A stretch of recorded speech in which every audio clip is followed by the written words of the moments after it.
तपाईँले सुन्नुभएको होला बर्दियामा रेल चल्थ्यो अरे, बर्दियामा रेल चल्थ्यो अरे। अनि बर्दियामा एक समयमा चाहिँ रेल चल्थ्यो अरे नि त, धेरै पहिले भने सुन्नुभएको होला। अनि केही वर्ष अघिसम्म पनि बर्दियामा चाहिँ रेलको लिकहरू थियो कि। यहाँको स्थानीयहरूसँग कुरा गर्दाखेरि धेरैजनाहरूले यहाँ चाहिँ बसन्तातिरको जङ्गलमा प्लस यतातिर ढुङ्ग्रावातिर चाहिँ रेलको लिक नै थियो कि केही समय अगाडिसम्म पनि। अहिले चाहिँ छैन। तर यदि तपाईँलाई इन्ट्रेस्ट छ कि कहाँ चल्थ्यो त बर्दियामा चाहिँ रेल, साँच्चै केही न केही त त्यसको बाटो होला नि त भन्दाखेरि ल म तपाईँलाई देखाउन जाँदैछु। म ठ्याक्कै त्यही ठाउँमा अहिले खडा छु जहाँ चाहिँ कुनै समय रेल चल्थ्यो र यसको इतिहासको बारेमा छोटो तपाईँलाई म जानकारी पनि दिन्छु। यही हो अरे कि यो अग्लो ठाउँ छ यहाँनिर होइन। यो चाहिँ ढुङ्ग्रावाको जङ्गल पऱ्यो, यहाँ काठ खुलेको छ।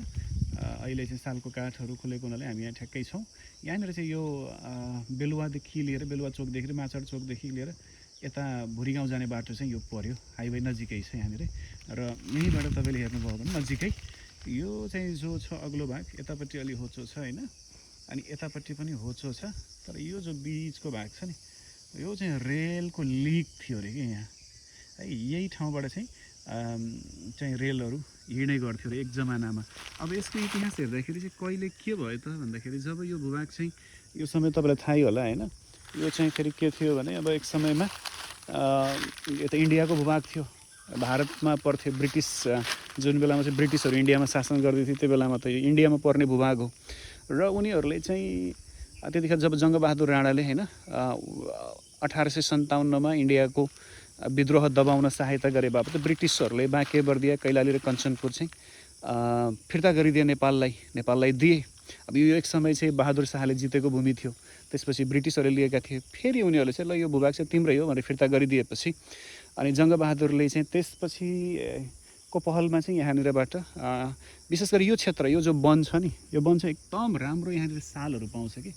यहाँको वन भनेको चाहिँ एकदमै राम्रो क्वालिटीवाला साल छ यहाँनिर। र यहाँनिर धेरै राम्रो त्यो प्रकारको अब काठहरू पनि खुलिरहेको हुन्छ।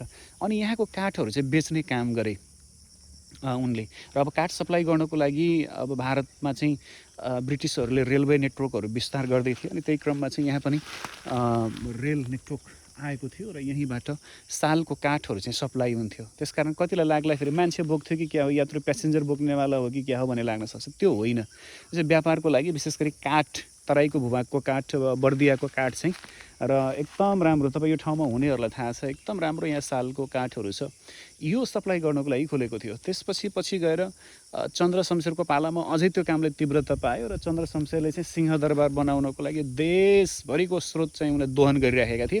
त्यही क्रममा बर्दियाबाट पनि चन्द्र शमशेरले खुबै काठहरू बेचे ब्रिटिस सरकारलाई इन्डियामा, र त्यसबाट नै सिंहदरबार बन्ने काम त्यतिखेरको चाहिँ 50 लाख रुपियाँ लागेको थियो। त्यसमध्येमा चाहिँ यो काठहरू चाहिँ यो भूभागमा पनि एकदम कौडीको भाउमा बेचेका थिए अरे कि है। यहाँको सालको काठहरू चाहिँ इन्डियालाई, ब्रिटिस सरकारलाई। अनि त्यही हो, त्यसैले गर्दाखेरि बर्दियामा कसैले रेल कहिले चलेको थियो के थियो भन्ने कुराको बारेमा इतिहास हेर्दाखेरि चाहिँ कुरो चाहिँ यो हो। र अब यहाँनिर चाहिँ अहिले चाहिँ अब रेलको लिक केही वर्ष अगाडिसम्म पनि थियो अरे, यहाँ सोद्धाखेरि चाहिँ त्यो भन्नुहुन्छ। अहिले चाहिँ त्यस्तो छैन। तर बाटो चाहिँ यही हो अरे कि, रेल चलेको बाटो चाहिँ है।